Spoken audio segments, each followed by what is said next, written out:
When it comes to salary negotiations, you might think that asking for 20% more over what you're making right now is too much to ask. But what you're doing when you're thinking like this is you're anchoring your worth to what one company decided to pay you. Your current salary is in many cases irrelevant, and it shouldn't anchor what you're going to ask in a situation where you're negotiating a job offer. The truth is that people that have been with companies for a long time sometimes are underpaid. That certainly happened to me at one time early on in my career because I had stayed with the company for some time and I was getting the 2 to 3% raises. And sometimes I was getting promotions as well, but certainly not a 20% bump in pay. But I had significantly increased my skills and my experience through those years, but I was underpaid. And this is very common when you are staying with a company for a number of years. But your current salary is not the most relevant factor in the negotiations. And in some cases,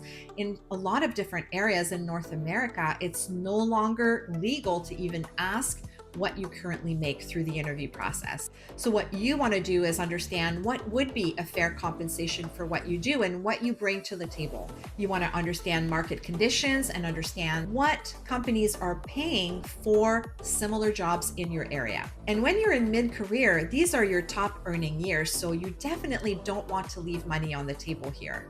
A great example of this is our client, Andy. He'd been doing his manager's role for several months and was not getting paid at that level. We helped him to position his experience in a way that allowed him to get a job offer and double his compensation package and covered his moving expenses.